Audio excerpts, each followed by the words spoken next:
Bonjour, je m'appelle Jodel et aujourd'hui on revient sur le clip révolutionnaire de A.A, Take On Me.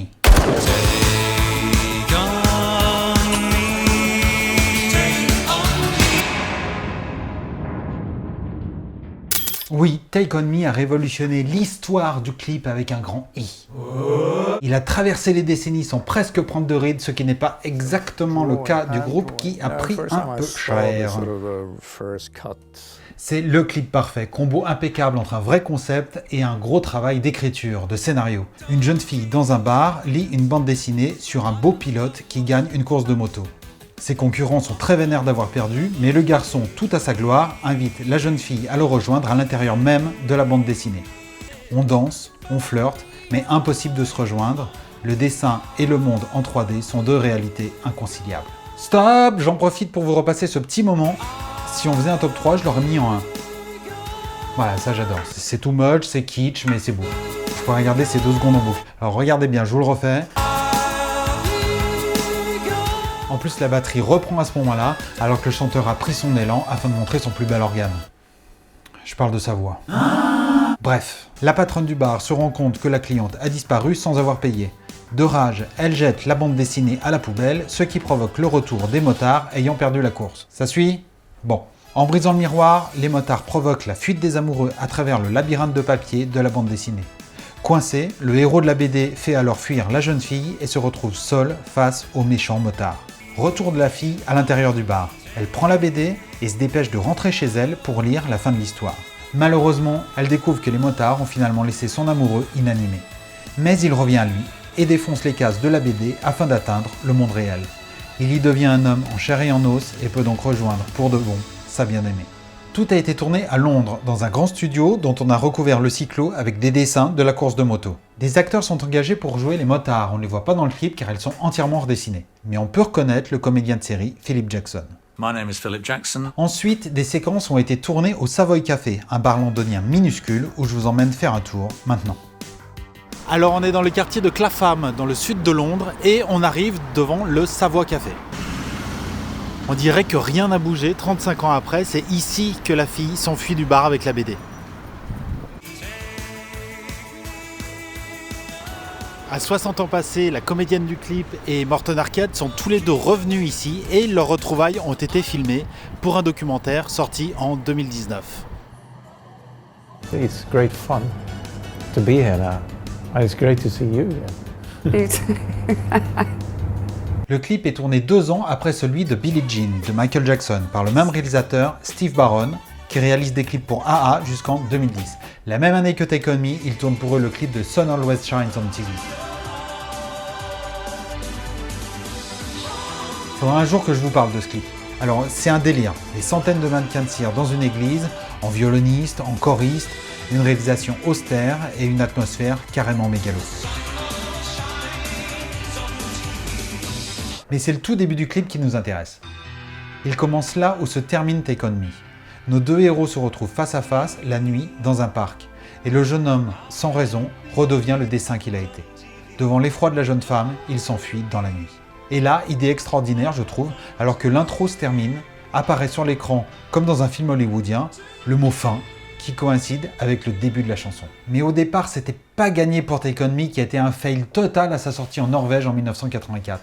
On retrouve cette première tentative avec un mixage différent et un premier clip mêlant danse classique et grosse basket.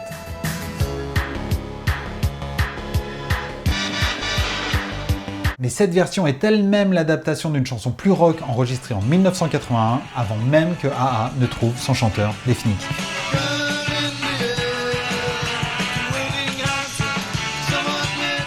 La rencontre du groupe avec Jeff Iroff de Warner Bros qui va tout changer lorsque celui-ci décide de reprendre en main le projet.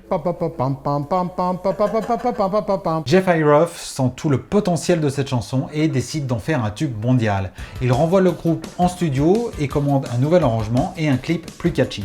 C'est lui qui a l'idée d'un mélange entre comics et prise de vue réelle, le tout filmé sur pellicule film. We were at the same time asked if we had any thoughts on doing cartoon type of stuff for a video.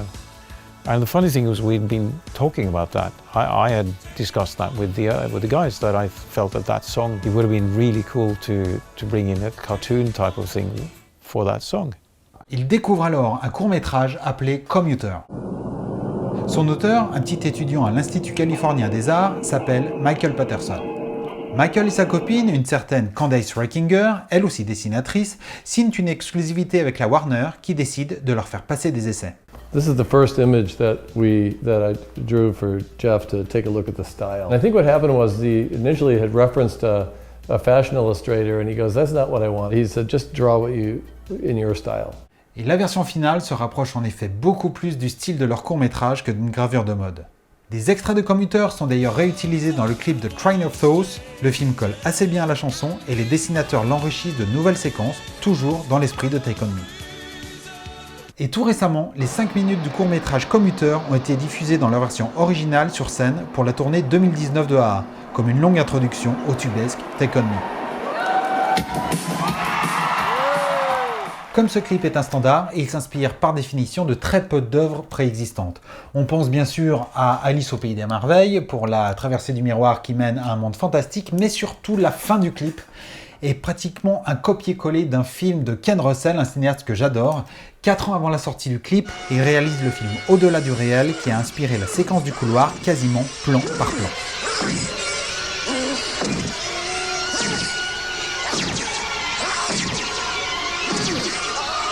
Mais ce que peu de gens savent, c'est qu'il existe une autre version du clip qui a été très peu diffusée. On peut, en la comparant à la version finale, remarquer les modifications de dernière minute qui ont été apportées au clip.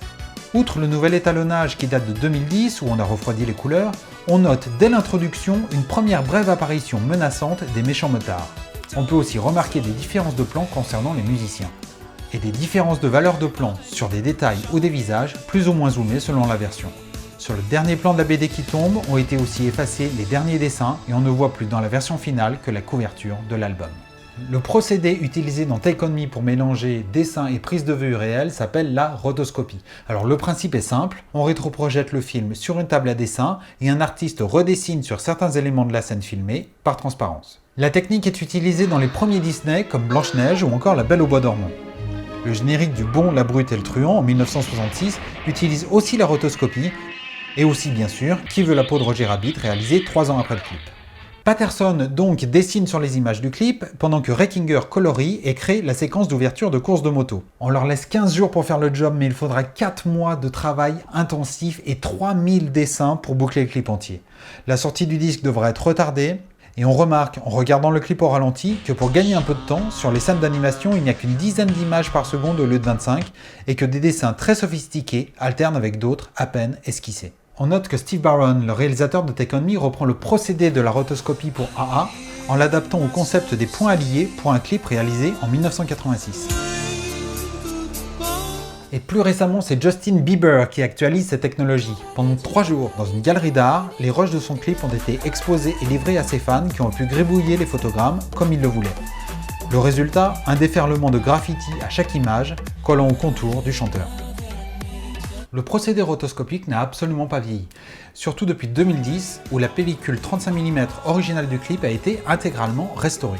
Résultat, une nouvelle publication événementielle longtemps annoncée du clip en 4K. Et à quoi reconnaît-on un standard de la pop culture?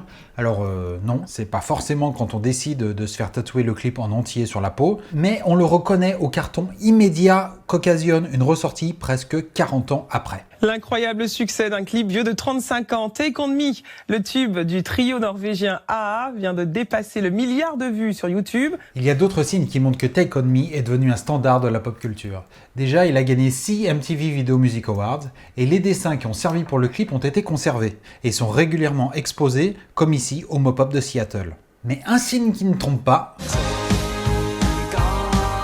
c'est quand on ne peut s'empêcher, lorsqu'on reprend votre chanson, de reprendre aussi les idées du clip qui vont avec.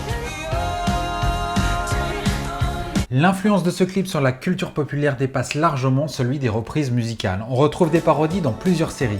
Les Muppets du 1 rue Sésame l'adaptent à leur façon. Mais c'est pas tout, les Griffins aussi incorporent une animation dans l'animation pour la série Family Guy. Chris, where have you been? I don't know! Dans la publicité également, on retrouve tout ce qui fait le clip Take On Me, avec une voiture de la marque Volkswagen en nouveau grand vainqueur de la course de moto. Et même le gaming rentre dans l'univers du clip. Notamment dans Just Cause 4, où on peut pénétrer par une section cachée pour rejouer quelques instants le rôle de Morton Arquette. Et enfin, si vous voulez vraiment plonger pour de vrai dans la vidéo, une interface de programmation de réalité augmentée sur iPhone permet de recréer le clip à la maison avec tous les éléments, le miroir qui vous sépare de vos amis et les motards qui vous recherchent pour vous tuer. On n'en a pas encore fini avec Take On Me et ça fait 36 ans que ça dure. Ska vi spela singlen som heter Take On Me, första albumet. 35 ans d'histoire du clip dont on a fabriqué dès le début des agrandissements en guise de décor aux apparitions télévisées. En we hebben het gelapt. Ze zijn hier uit Noorwegen. Hier is AHA, Take On Me. Un morceau d'histoire de la pop culture où tout est parfait. Le chanteur, la chanson, le clip. La forme alliée avec le fond, une idée simple et universelle, c'est ça qu'on appelle un chef-d'œuvre. 35 ans de reprises, de concerts, avec toujours, quelque part, les images de ce clip emblématique. The spirit of the song was also there in that video. And that was the key element, really. Un clip à la fois dans son époque et intemporel, un clip qu'on n'a pas fini de voir et de revoir, un clip qui fait rêver, un clip culte qui fige pour nous et pour toujours les traits de la jeunesse éblouissante de Morton Arquette.